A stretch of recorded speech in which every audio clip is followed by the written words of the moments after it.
Hey, what's up, everyone? It's me, KG Chris Gardner, owner of the Houston Roundball Review. Welcome to another edition of the Houston Roundball Review Takeover of the Lunch Break, powered by JM&E, streaming live on Facebook, Twitter, Twitch, YouTube, and of course, on Roku, courtesy of the BS3 Network. Should be a full, 55 minutes or so. I have a colleague, Michelle Smith.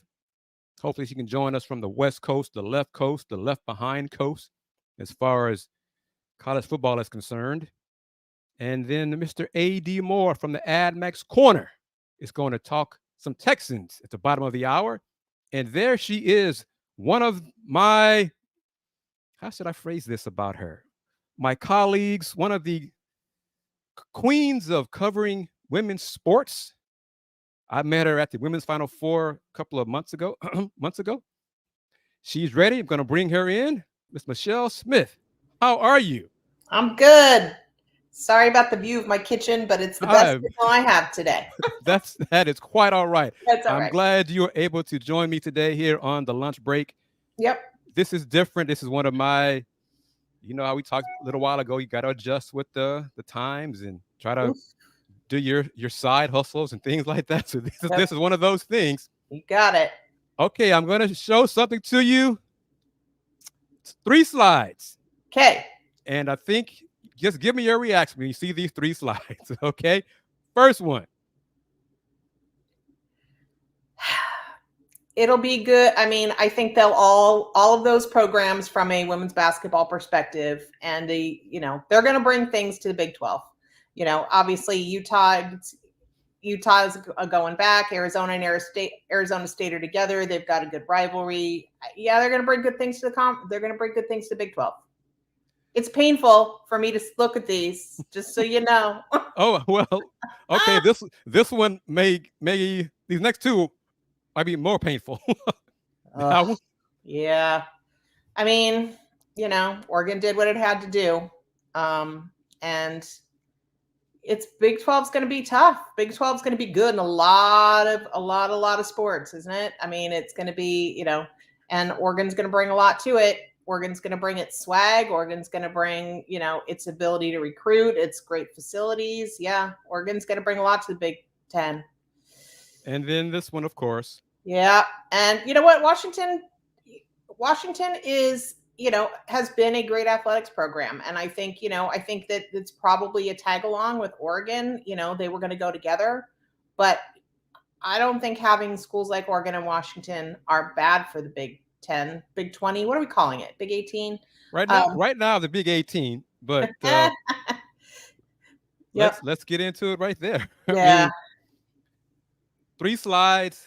Not one of them had Stanford on it. Yeah. Stanford is, what do you want to call it? In search of a home.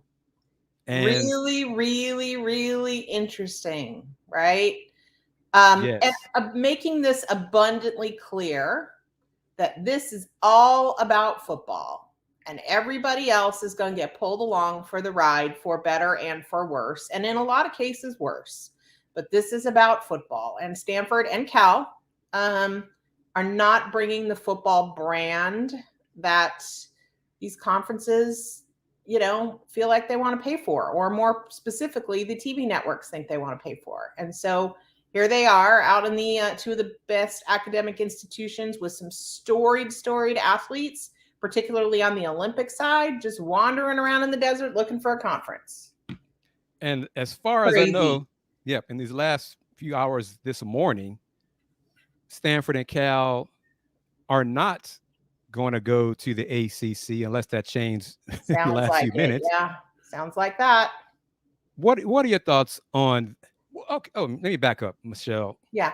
When you first heard that the ACC was considering Stanford and Cal as potential members, what was your initial reaction? That it makes no sense. That I look at a map and it makes no sense. But what makes sense at this point? What does looking at a map do you at this point with the way that the landscape looks? It really doesn't. I mean, the Big 12 certainly, I think, geographically makes more sense, obviously, than the Big 10 at this point. And there have been a lot of weird sort of conference configurations outside of the Power 5 for a while. But yeah, I don't know. I mean, I don't, Stanford will have more options than Cal because they always have the option of going independent, which I think Cal doesn't have. So, hello, Mountain West. Hello, Mountain West. Would you, I think, and we haven't talked about Oregon State and Washington State. They seem, I mean, they're lower tier than Stanford for sure. Sure, right. They seem like this no longer makes any sense. Okay. No, it doesn't make any sense. And the teams that are left and the way that I don't know. It's every man for himself in terms of these conferences making decisions, right? And it's not even, I don't know, I'm going to say there's no loyalty, but I'm not sure there ever was, but there's no sense of collaboration here. And I see why the ACC makes a decision. And I was really intrigued yesterday when Notre Dame makes a big pitch to include them and says, we'll come if you bring them. But I just don't know I don't think the Pac-4 teams that are remaining have a lot of other options on the table at this point, other than to figure out how to merge with the Mountain West. I think that's, that may be the last card to play. Stanford could play the independent card, but everybody else is going to have to, figure out how to, join the Mountain West. And the Mountain West, to its credit, had a meeting and said, we're not taking ourselves apart to take these teams, or, we're not splitting up to do this. And in some ways, I think that's to their credit, because I think outside of, some of, San Diego State, Fresno State, and some of the bigger program, maybe even a UNLV, there's no, there are a lot of good teams in that conference, including the school that I work for in my day job, San Jose State, which has had like a great Mountain West season last year, but was in danger of being left behind in a scenario where the Mountain West big dogs join the Pac-4 and form some sort of a, with whatever configuration it is. But I don't know what's left. What would you say is percentage, in your opinion, of Stanford deciding to go independent? 30%. I think it's a lot I think there's a lot. They're not Notre Dame from a football perspective. Right. They're not. They're not going to get, NBC's not going to pay the kind of money it's paid for Notre Dame to, play a football schedule, whatever. I don't know. I think it's still, they're probably looking at the options, but I don't think it's more than 30%. It's a lot of machination required to make that happen in a very short period of time. Then what do you say is the percentage of them joining the Mountain West? I mean, depending on how good the word is we're getting today, I'm going to say 60%. And then I got another 10% hanging out there for God knows what. Some sort of last minute lifeline from somebody. I don't know. I mean, the other thing is, and I wonder, and knowing how much Fox played into the Big 10 discussions, is Fox just waiting for Stanford to be devalued to the point that they can bring them in at a bargain, right? Like, let them flail around, let them figure out they got nowhere else to go, and then we'll invite Stanford and Cal into the Big 10 at an incredibly reduced share and get them for cheap. I mean, it feels to me like stripping this conference for parts was the idea in the first place. So you get the last few. It looks like it. Yeah. Yeah. And you get the last few, you get the last two big academic schools. You round it out to 20, you create a West Coast division, but you get them on the cheap because now they're desperate. I mean, that's kind of like, I wonder. Those are my wonderings. And in your scenario right there, would their share, Stanford and Cal share, be less than Oregon and Washington? Oh, yeah. I mean, this is a garage sale at this point, right? I mean, like, I hate to say it like that, but that's where we are. Like, Stanford and Cal, they don't have leverage. True. There's no leverage for Stanford and Cal. Stanford's leverage might be we might go independent, and the Big 10 would say have a good time with that. And regarding the Mountain West, would it be Stanford, the smaller ones, Oregon State and Washington State joining the Mountain West? Or would it be some sort of merger? I think all four join the Mountain West. Whether the Mountain West rebrands at that point, I don't know. I don't know the answer to that, right? So if they can put together the 4 teams and from what's left of the Pac-12, it feels like maybe there's a rebranding to be done. But it's not a Power 5 conference. And I think that, I think Stanford wants to play Power 5 football. And in that really worst case scenario now, if they rebrand and are not a Power 5, Autonomy 5 conference, that's less payout. Yep. Mount West is like $5 million per school. Right. Financially, it's devastating. And I think particularly for Cal, I think Stanford has, the alumni base to help support, although I don't see that happening moving forward without making some cuts. Those cuts that they talked about that they ended up pulling back because they got all those extra sports endowed, there's just nothing to, there's just not enough money then to protect the program. So I don't know. It's a mess. There are no happy answers or good pathways here for the last 4 teams left in the Pac-12. They are trying to do the best they can to find a home that works the best for them. But there are no ideal scenarios here. None. And let me remind everybody, you're watching the Houston Roundball Review Takeover of the Lunch Break, powered by JM&E, streaming live on Roku, courtesy of the BS3 Network. I am KG Chris Gardner, and joining me is a colleague, Michelle Smith. We met at a women's Final Four a few years ago, and we kept in touch over the years. And let folks know a little bit about your background, and you touched on what you had to do now because of things you had to do way back when.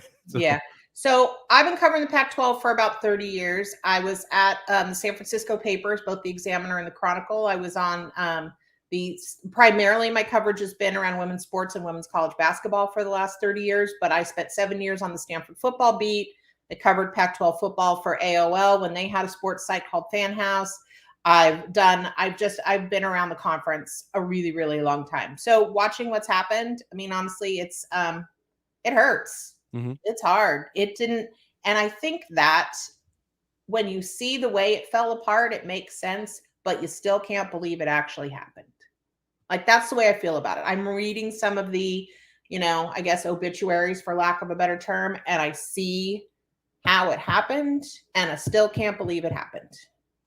Who do you blame? You have 1, 2, 3 groups of folks to place blame? Clearly there were, I think not taking the opportunity to let ESPN take over the Pac-12 network under Larry Scott was a mistake. Not, I think there were no's in the recent past that should have been yeses, that wouldn't have put the conference in a position where you've only got this option and you're left with Apple TV and a streaming subscription option that the presidents were wary of after their experience with the Pac-12 network. Now, I'm going to say this because I've been thinking this for the last few days about the Pac-12 network. The quality of the programming was never an issue for me. It was not small time. They put a lot of money into production. They had a lot of strong on-air talent. And from a women's basketball perspective, I think every coach in that conference would tell you that the number of games that they put on television during the season made a huge difference in their recruiting. Pac-12 women's basketball has been a power conference. Look at, how many teams they've sent to the Final Four in the last 10 years. They've got a Stanford National Championship in there. But this conference was built on the back of the exposure of the network. And so that's where I think, it's just really it's the irony of, and all of my friends who said on the East Coast, we can't watch Pac-12 games. Why is it so hard to get? None of that was wrong. And it was also true that the exposure, especially on the West Coast, made a lot of West Coast kids think about staying closer to home to play basketball, and it really benefited the Pac-12. Agreed. I watched Pac-12 women's basketball. I have UVerse, one of the few still in the country that has UVerse. So my Fridays nights were watching Pac-12 women's basketball. And then UVerse dropped the Pac-12 networks for the last 3 seasons or whatever it's been. So I have not been able to watch it because I got a budget. Distribution was always a problem, but that was a big problem. Yeah. But, if you were a West Coast kid and your family lived on the West Coast and you wanted your family to see Pac-12, you went to a Pac-12 school because every Friday night there were 5 games on, and every Sunday there were a bunch of games on, and you really got good exposure. And think about the players that have come out of the Pac in the past 10 years during that period of time. Kelsey Plum, Jordan Canada, you've got Haley Jones coming out of Stanford now. You've got Cameron Brink about to come out next year. Like some of the best players in the country, as always, but coming through, it's just, it's frustrating. Sabrina Ionescu. Yeah. I did not mean to leave out Sabrina. I knew right. I was like, right. There was, no. Satu Sabali's, Satu Sabali's in line for, most improved player in WNBA. Like there are some of the best, some of the top players in the league in WNBA are Pac-12 talent. And, even going back before that, NECA and Shanae. And from here. Yes, from Houston. Yeah, right? From your Houston girls. And so, there's, the Pac-12 has produced extraordinary basketball talent, women's basketball talent in the last decade. And, and I think a lot of the coaches would credit the exposure they got on the Pac-12 network. And one of the reasons I invited you to be on today was because I read your frustration on social media. And I just wanted to get some of that passion on here because you've heard it, you see it. Folks media that covers women's sports. Well, no one watches it. Or if they were this and if they would produce more money, if they made money, people who watches women's basketball, which just goes to show those folks have no idea about what's going on in basketball. Well, one of the questions I've asked myself over the last few weeks is if, we're having these conversations now about how much the NCAA devalued women's basketball and the tournament.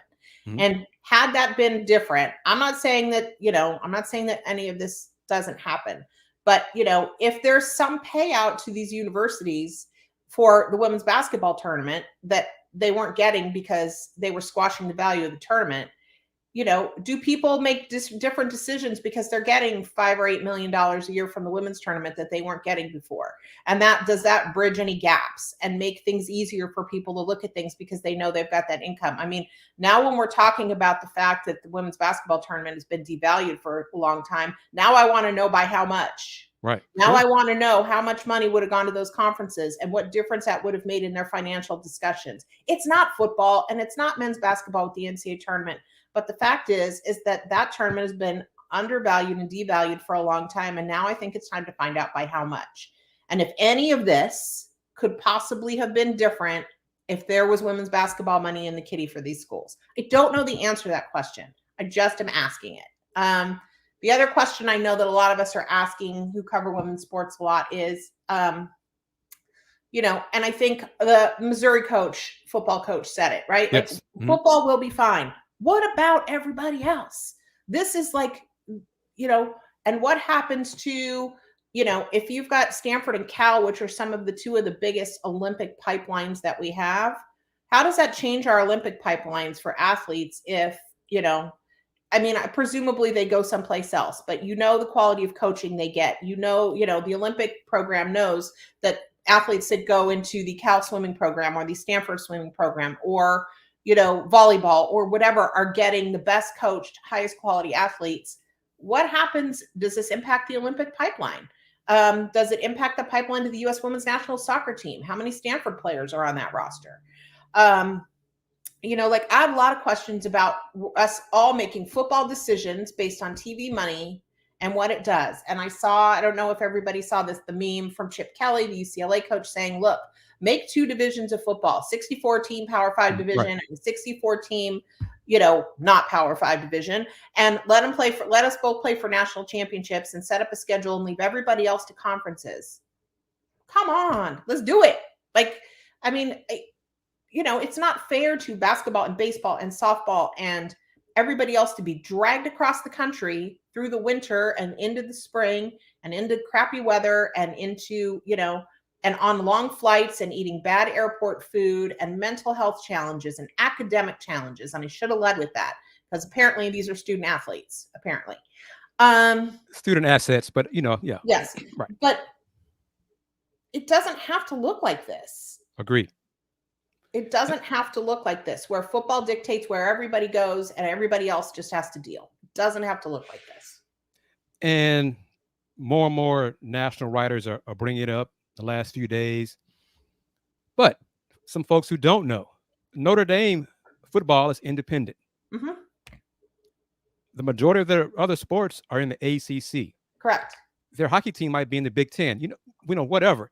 But Right. It can be done if the powers that be wanted to do this, wanted to separate themselves. Football, Michelle, you know it. The college football playoff is not under the NCAA umbrella. Nope, it's not. So it's already started right there. So but the NCAA has been silent on the rest of its sports that are under its umbrella as they watch this happen. Where is the NCAA? Where is NCAA leadership saying, let's have a conversation about this? We'll let you have football. Go do your thing. Where are we? Where is the NCAA when it's talking about the health and welfare of the student athletes that are under its umbrella, because they haven't said a word? The Knight Commission recommended 2-3 years ago about football being separate from the NCAA. The NCAA crickets. Yeah. Now NCAA crickets. Who's in charge of the NCAA? Oh, now you're going to quiz me on the nice man who's the NCAA president, who I have no idea. I mean, he's a nice man, politician, Charlie Baker. Sure. I think it's his right. name. Yes. Thank you. But has he said anything about this? Not well. I think that he said that this saddens him or something, like, thanks, because that and $5 will get me an order at Taco Bell. Seriously, like, don't, I don't know. Say something. Say, let's get together with the head of the conferences. Let's figure out how to fix this for our student athletes who they're responsible for. And I'm not saying this is going to be easy. Like, I looked at Chip Kelly's suggestion, which isn't the first time I've heard that, right? Split off football, spin off football. I don't know how you do it, but but I don't get paid to know how you do it. Right. Has Stanford coach Tara Vanderveer said anything about No, none of the coaches have said anything. The coaches that you're hearing from right now are primarily the football coaches, because they're in season and they're the ones that are getting, they're in front of microphones every day after practice and whatever. But I haven't heard anything from any of the Pac-12 coaches. I've sent a few notes out telling folks that I'm thinking about them, and I'm hoping they're well, because I know this is probably pretty torturous for them. But it's pretty quiet right now. I think that, nobody's going to say anything at this point until the dust settles. I would imagine we'll hear from coaches once people have found a home. But yeah, Tara Vanderveer, sports winningest coach. No place right now, no conference right now. It's fine. Everything's fine. And that was one of my concerns a year ago when all this first was kicked around, because as I said about the Pac-12 Network, I watch women's basketball. I'm not ashamed to say it. Folks know me a lot for covering women's basketball. Stanford women's basketball is one of the elite programs in women's hoops. Yeah. Okay. So I had a big concern. What's going to happen to Stanford? Where are they going to go? And that was a while ago. Oh, no, it's okay. They'll be fine. No, right now, they're not fine. Well, people still say they're going to be fine because they're an elite program and they'll still be able to recruit because of the academic profile. And to a degree, that's true. But, there's a lot of players. And I think Haley Jones just put something up on Instagram, and they talked about player mental health and the travel and how beat up they get, during the season. And if you think about what Stanford had to do during COVID, and we all heard that story because they did it a million times on ESPN, but with their 9 weeks on the road, I'm not saying this is quite the same, but 9 weeks on the road, all over the place, and the toll that it took on players. And what's fascinating is that's the year they win a natty, because they had been together all that time. They built such good chemistry and won 2 games in the Final Four by 1 point, by the way. So it's not like it was, a runaway, right? But they win the natty that year. But it took a toll. And it might have even taken a toll over these last couple of years, where Stanford was a little bit less than we all hoped that they might be in the end, right? And what's the toll, and what athletes are going to choose something different, either because they don't have the television exposure, their families can't travel to see them play, they don't have the support system to, Stanford can afford to create a support system for its athletes. Not everybody can. I don't know how Washington State and Oregon State's ability to afford a strong support system for its athletes. And it still doesn't change the fact that they're going to be on planes, charter or otherwise, jetting across the country, changing time zones, trying to keep up with their classes, trying to figure out their time zones when they land and they've got a noontime game at 9 o'clock California time. And then the next weekend they're back in California. I mean, I don't know how it's going to go.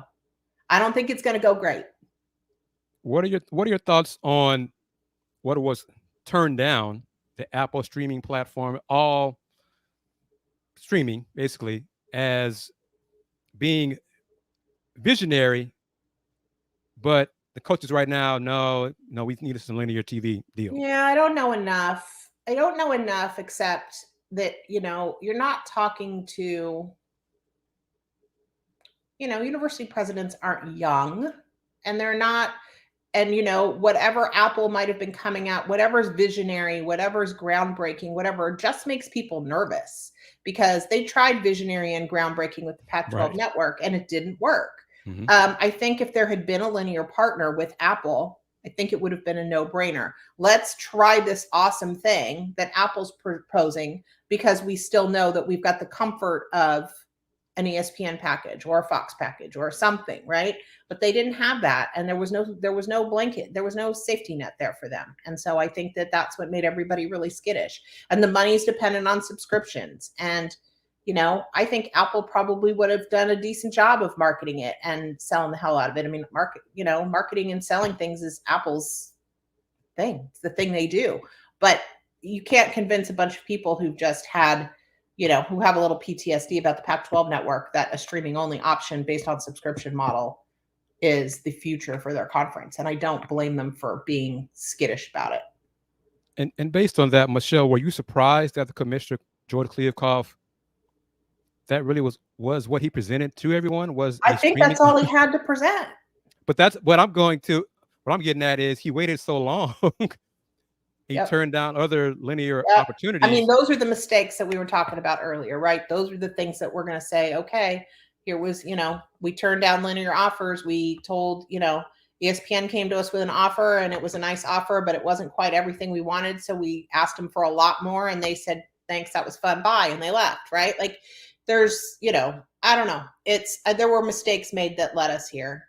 And, and the result is blowing up a 108-year-old conference. It's crazy.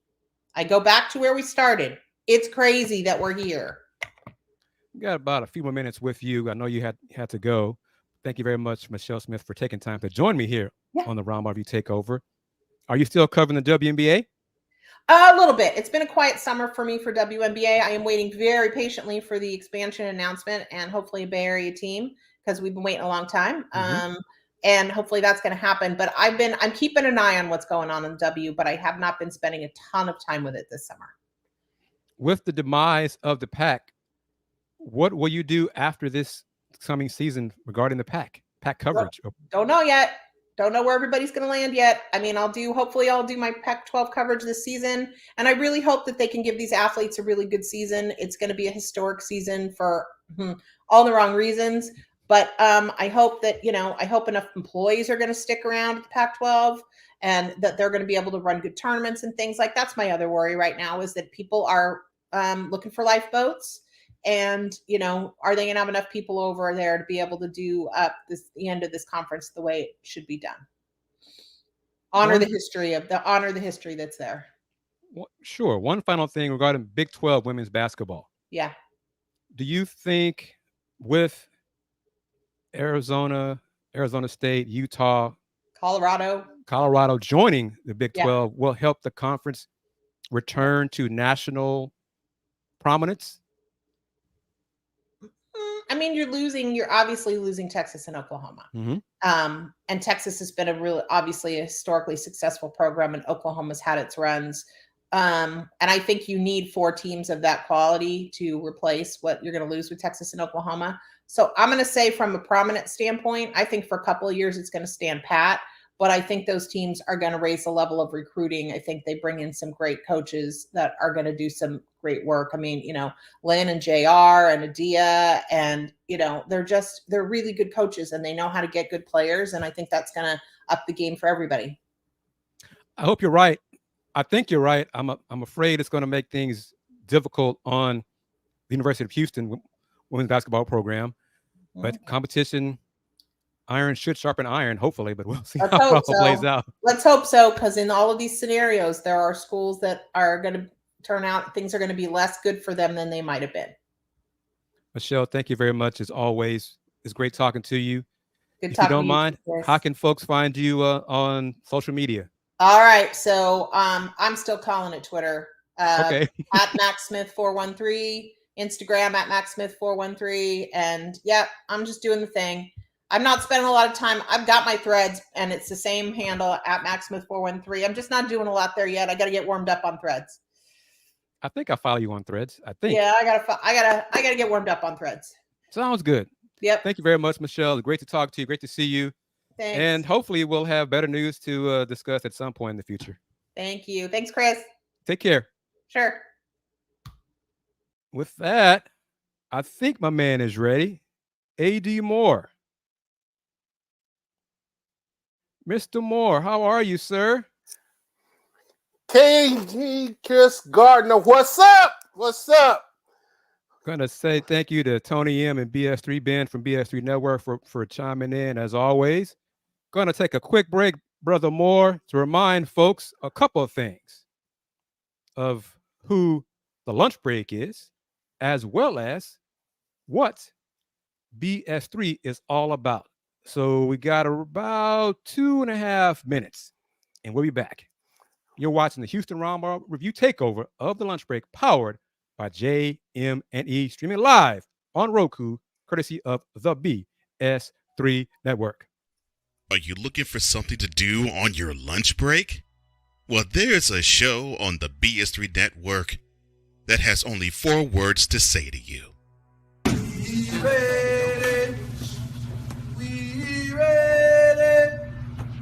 We ready for y'all.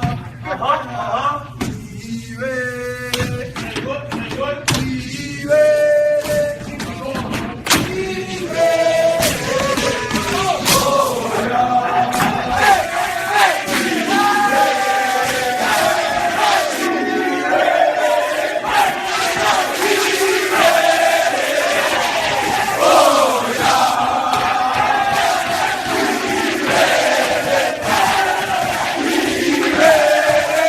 The Lunch Break with AJ, powered by JM&E. Live weekdays at noon Central.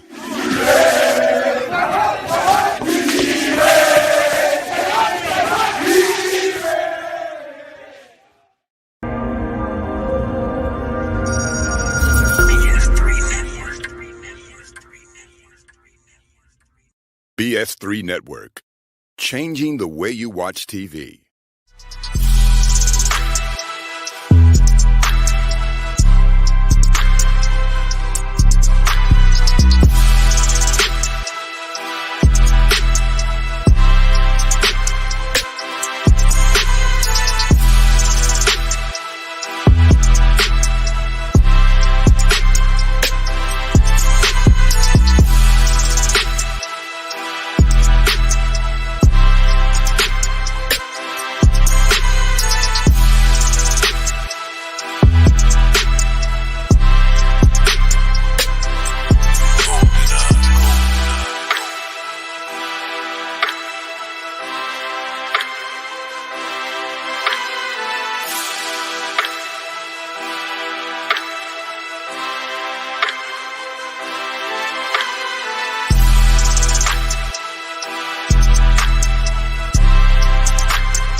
Welcome back to the Houston Roundball Review Takeover of the Lunch Break, powered by JM&E, streaming live on Facebook, Twitter, Twitch.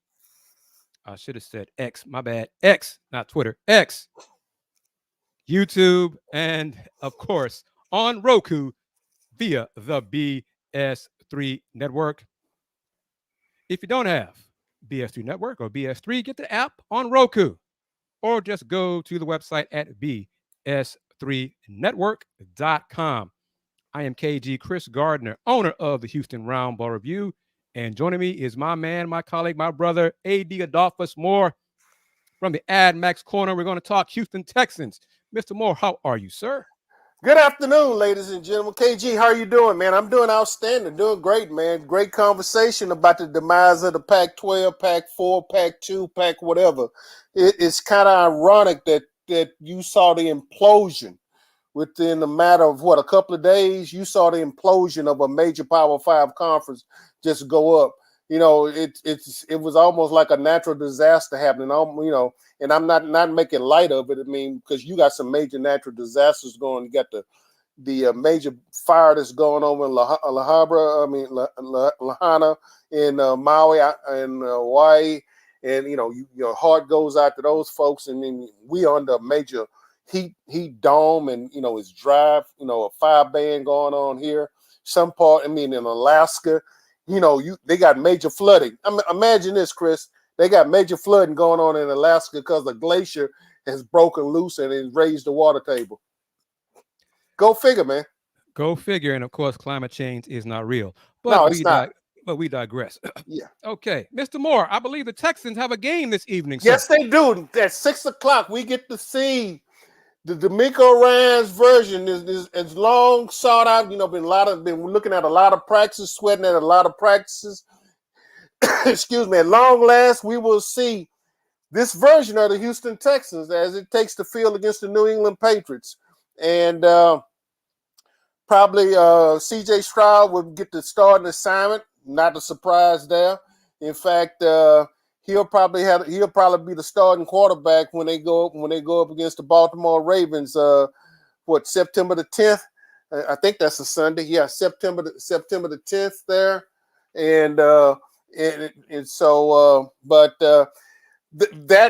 going to be interesting, man. It's going to see how does Will Anderson look. You know, everybody been going. You know, almost every question going into camp going. Yeah, well, what do you think about Will? What do you think? How's Will at? You know, that's certain players you keep counting on, and you know, but it's 11 players are going to line up on offense. 11 players going to line up on defense. And one while, what I thought was going to be one of the Texans' strong points, that being their offensive line with the investment they made with Titus Howard, Laramie Tunsil, and what's his name? Oh yeah, Shaq Mason, and all of them. You know, they have made a major investment in that offensive line. You know, Green is there now, and all of a sudden you lost Quisenberry to an ACL, MCL. So now you got Juice is coming. Shrugs is coming in to be the starting center. You got a rookie at a starting center. You have a rookie at a quarterback. And to me, that's going to be an issue going forward as to how well this team is going to survive. Particularly, you know, can they score points? Because that's a symphony that's between an experienced center and an experienced quarterback that they divide how the orchestra is played. But when you got two new conductors in it, that's an intricate part of how your offense gets started, i.e. a center, then you got which is a rookie, and then you're gonna have a rookie quarterback. I mean, no one knows what to expect, but they gonna line up and they gonna play tonight. Mr. Willie Gibson he knows the answer to this. CJ Stroud is from what university, Mr. Moore? I think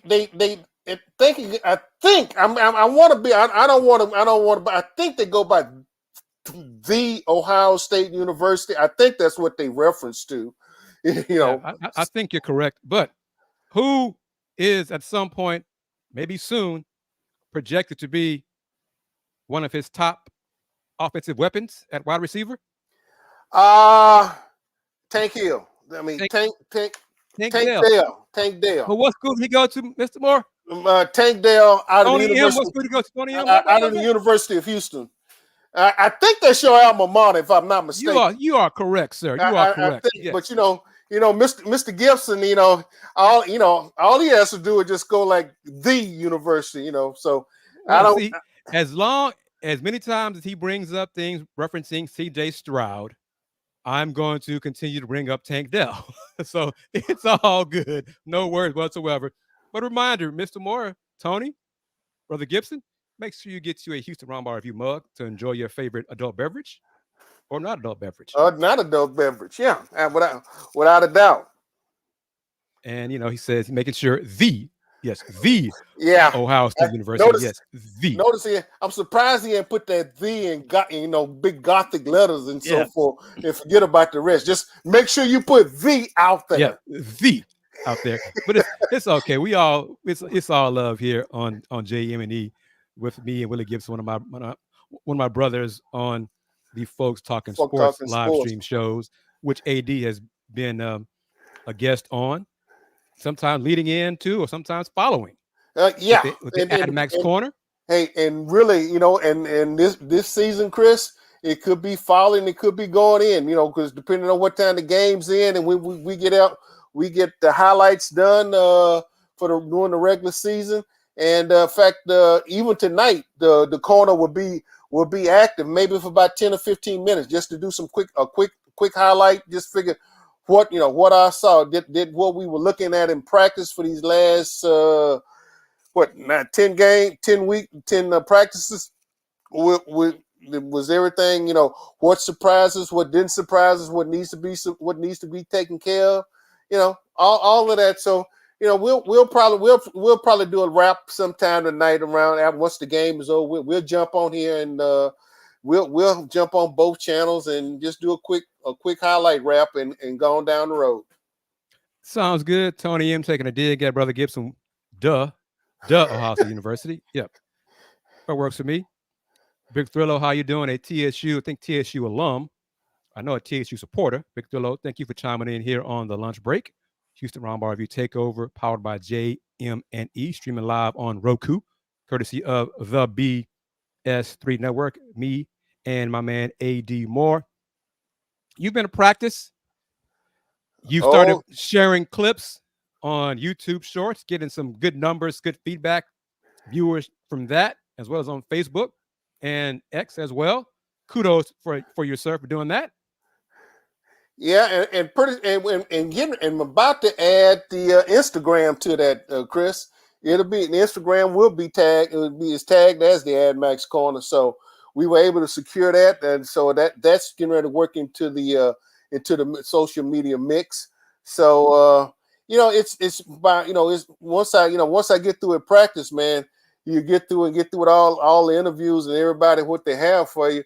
Then you can get back and go and even before I leave camp, I get a chance to cut it all up and get the bits and pieces all out to the different social media sites that we are being powered by. So it's been fun, man, and it's been a very eye-opening experience, man, because the numbers on the short, particularly on the YouTube channel, has been very eye-opening. And believe it or not, I think the two shorts, Christian Harris, I was talking because you have a plethora of Alabama players on this particular lineup, on this particular roster.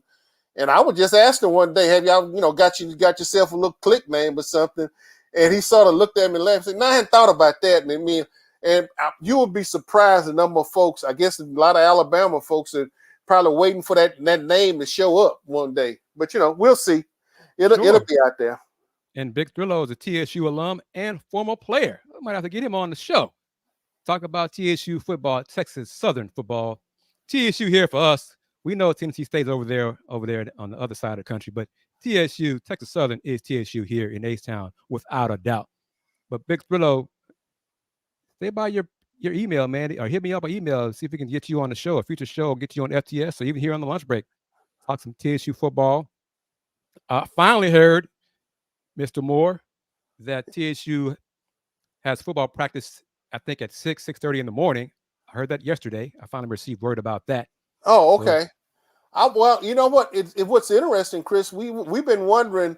In fact, that was when we were at the American Conference meeting. You know, we were sort of wondering how and what was going to be the after effects of not so much of the colleges, but how the high schools are going to respond. And in like term, because I think Rice is practicing 7:45 in the morning. TSU what you say 6 or 6:30. Mm-hmm. Everybody's trying to figure out a way to trying to avoid this devastating heat dome that we've been under for the last just about the whole summer. But it's just been torrential. The serious dog days of August are really here on us. Yep. I kept telling folks, I said, "Oh, it hadn't gotten hot yet. Wait till August get here." Little did I know August was going to come in with such a pronounced effect, and it has. It has been well above and beyond what any of our expectations. Yeah, I think the forecast we're projected to probably be it's August 10th through August 20th. Right. 100 degrees plus. Plus, yeah. And the feels like temperature is like 108 plus. 108 to 113. 112, 113, 115. Yeah. It's hot. It's too darn hot. It's hot. It's very hot. As Ella Fitzgerald saying prominently, it's too darn hot. It is just too darn hot. All right, Mr. Moore. What can we expect? Any word on how much playing time CJ will get tonight? CJ, I anticipate to see CJ no more than 2 series. Now, I say that, and that's going by listening to how DeMeco Ryans has approached every day. After every practices, he mentioned some guys are going to get some reps, different reps. I don't anticipate to see CJ no more than two. I think 2 series at best. Because here's the thing about it. I don't anticipate to see Larry Tunsil tonight. Now, I could be wrong. I didn't see the start, and I haven't seen anything about the starting lineup. But I don't anticipate. He probably will have to go a little bit, because with Titus being out, you got Frank is taking over Titus's spot. So it's going to be interesting, because they got this game. It's not worth him getting CJ hurt tonight. You just want to see how well he wants to go in there, how well he can command the huddle, how well he can come in, get the ball, get him to the line of scrimmage, get the snap count out, call a play, get the snap count out. I just want to see it happen. Yeah, we've seen it happen in practice. I've seen him when he's taking on 7-on-7, and he's oohed and all this, but now we get to find out for a fact that, hey, once that ball is snapped, you got 2-3. If you still holding that ball at 2-6, either you running or they have already sacked you. So that's where I anticipate for as he's concerned. I think I want to see how the defenses want to come together. In particular, I'm not so much worried about the front. I know, because that Will Anderson would be part of that front 4. But to me, the linebackers, the whole linebacking core is going to be, because it is some serious competition going on with the linebackers. And so I think the biggest competition, at least for my eyes, are going to be focused when the defense is out there. I'm going to be watching the linebacking play, because heretofore, the linebacking play for the last couple of years have nothing to write home about. And so they only got one way to go. It's up. From what you've seen of practice, Texans practice, how has CJ looked? How much has the media been able to see of Texans? What is it, 7-on-7 or even full 11-on-11? He's had his good moments. He's had some not so good moments. The defense has been able to take, he hesitate or he'll make a mistake. And I think, but the one thing what I've noticed, and one thing a lot of folks have acknowledged, CJ, he wants, if he's thrown an interception on 7-on-7, 11-on-11, or whatever the case, he's been able to, on a mistake, he's been able to look at it, and remembered and figured out, okay, where he's made his mistake at. That they're when you look at all three quarterbacks, and in fact, there's a Robert Woods who's probably will be one of the starting wide receivers once the season begins. He had a very interesting take on all three of those wide receivers that I had that is out that you can find out on X or Twitter or whatever. Like you said, I guess it's X for right now. That and X and also I think it might be on one of the short versions. It may or may not be, but Robert Woods had a very interesting dynamics. Case Keenum, Mills, and CJ on the different balls that they throw. So CJ has I think a great arm. I still think some mechanical issues that are there for him to work out, but they'll get worked out. They will get worked out. You are on the gram, right, Mr. Moore? I'm sorry? You are on the gram, right? Instagram? Oh, yes, sir. I am. And what is that? What is that platform? That platform is the Ad Max Korner. It is clearly it is the Ad Max Korner Instagram. So have you made post to that yet? I know it's pretty brand new. No, it's pretty no. That fact might be rolling. Might trying to get. I'm actually diligently working and getting it up and trying to get stuff rolling out on it. If not tonight, tomorrow, next few days, it definitely be stuff rolling out on the Instagram as well, Chris. Okay, and probably became and let's face it, since Threads is a part, Threads will probably come get drug along in that too, but we'll see. So it is the Ad Max Korner. Yeah, it's the Ad Max Korner. It's just Ad Max Korner. No THE. No. All right, so Ad Max Korner. All right, let me type that up for folks who are wondering. So is this correct? Let's see here. Is this correct? Yeah, that should be it. That should, yeah. All right, so on IG, Ad Max Korner. Wrapping it up in his final moments. Texans play the Patriots tonight at 6:00. It's on the road game for the Texans. I think it's going to be on what is it, ABC 13 here in H-Town. Yes. 6 o'clock. I think kick time 6 o'clock. So Big Thrillo, hit me up here, email so we can work on that. Try to get an interview with a former Texas Southern football player. Small world, AD Moore. People watching us do things, and we come together here on YouTube, social media, on Roku, on the Houston Roundball Review, get to know people, spread the love. That's what it's all about. And of course, Mr. Moore, as you know, we are also in business. This is a business. This is a goal. This isn't what we want to do going forward. We are not a 501c3. We are not a charitable foundation. We are a profit-driven center. So if you are interested in wanting to advertise one of these numerous platforms, you hear it. We're on Instagram, X, Roku, Threads. Email me, kgardner@thehr.com. YouTube Shorts. Getting a lot of eyeballs. My one clip of football coach, UH football coach Dana Holgerson, saying Sack Ave is not dead, has received hundreds of views on my Houston Roundball Review as a YouTube short. So different ways for you to get out there and get your company seen. If you want to do a live read, we can do that too. Heard as well. Final question for you real quick, Mr. Moore. Yes, sir. Rick Grillo, how does DeMeco Ryans look? Is he a leader of men? And that's command of the team. Oh, without a doubt. Without a doubt. I mean, that DeMeco comes with a form of gravitas now, and I think you seeing this. I think you seeing this coming is working his way down through his players and through the team, and I think you've seen it all through the city as well, man. I think there's a buzz going about this team now, and so yeah, I make no mistake about it. He's gonna have his growing pains, but I think you're gonna know who's in charge. There's no ifs, ands, and buts, and let's not make no mistake about it. This is DeMeco Ryans' team. Period.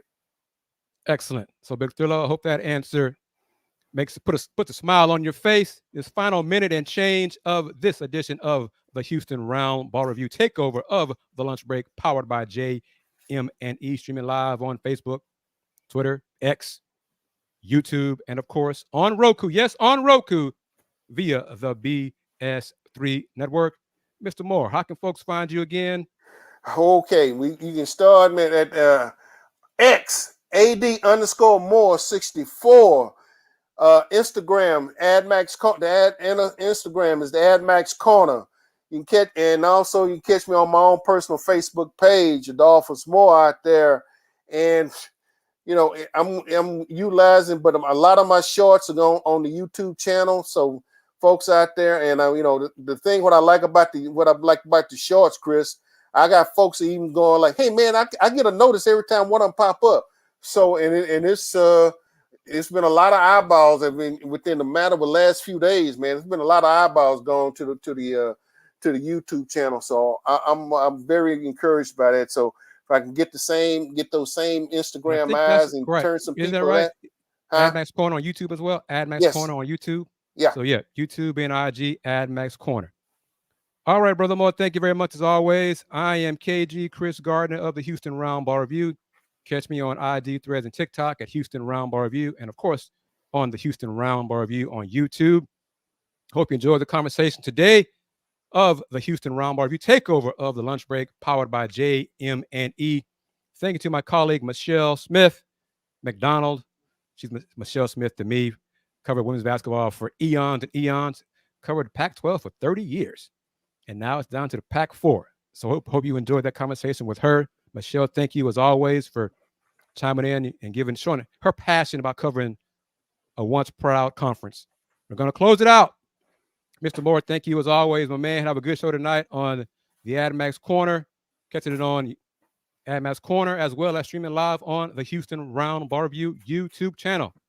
This final moment, going to close it out with Miss Sybil Wilkes with What You Need to Know. Everybody take care. Oh, and of course, since 1994, the Houston Roundball Review. Local name, global perspective. Take care. Peace. Sybil Wilkes with What You Need to Know. Today is Thursday, August 10th, 2023. Number 1, Barber Scotia College, one of America's oldest historically black colleges, needs our help. New president attorney Chris V. Ray is leading the Barber Scotia Rising effort to raise the funds via a donation campaign to return Barber Scotia to its days as one of America's best colleges. There are several tasks facing the 156-year-old college, not the least of which is a $500,000 debt, along with the loss of accreditation. Check out the What You Need to Know newsletter for ways to show support. Number 2, Coco Gauff, the 19-year-old tennis sensation, claimed her 4th WTA Tour singles title in the Sunday DC Open Women's Final after a disappointing first-round exit at Wimbledon. The rising star has become a role model not only for the on-court prowess, but also for her activism off the court. Number 3, ADHD is one of the most common neurodevelopmental disorders of childhood. Children with ADHD may have trouble paying attention, controlling impulsive behaviors, or being overly active. When ADHD is not treated, it can be hard for children to succeed. This may lead to low self-esteem, depression, oppositional behavior, school failure, risk-taking behavior, or family conflict. Number 4, on August 6th, a black woman in Raleigh, North Carolina, identified as Bree, shared a video on Twitter showing her neighbor going into a full meltdown after being told to keep her dog on her own property. In the doorbell footage, Bree can be heard telling the woman, "You got to get your dog. You got to put your dog on a leash," after the animal ran into her garage. The neighbor lost it when Bree started recording the interaction, cursing Bree out and her family, and stating she doesn't care if she's black or purple. Bree has pressed charges on the white neighbor. Number 5, the Detroit Police Department has secured $3 million in state funds to hire 14 new neighborhood police officers and 11 people for the agency's mental health unit, a boost city officials say couldn't come at a better time. The 14 new neighborhood police officers are set to join existing teams that cultivate strong relationships within communities. These officers will work closely with Shot Stoppers, a violence prevention initiative, and aims to establish trust and familiarity. Barber Scotia College, as we mentioned in Story 1, an HBCU in Concord, North Carolina, needs our help. The What You Need to Know team is asking our supporters and alumni and friends of Barber Scotia to help them meet their immediate and pressing needs by donating to help Barber Scotia rise. Please join the thousands of donors from around the world who are stepping up to save one of the nation's oldest HBCUs by visiting SybilWilkes.com for more information. Here's your daily inspiration from Yogi's Jewels. Seek good sleep as if your life depends on it, because it does. Sleep is medicine for the mind and body. Join me today live on YouTube and Facebook at 7 p.m. Eastern, 6 p.m. Central, with mental wellness contributor Aprilette Russell, as well as president of HBCU, Barbara Scotia, Chris Ray, and the very first black female U.S. Surgeon General of this country, Dr. Joycelyn Elders. We'll also discuss today's top headlines and more. Thank you to our What You Need to Know partners, the American Heart Association and Black Health Matters. And check out a celebration of black filmmakers rooted in the HBCU culture, November 10th through the 12th, and that's at Howard University's Blackburn Center. I'm Sybil Wilkes. Be informed, be empowered.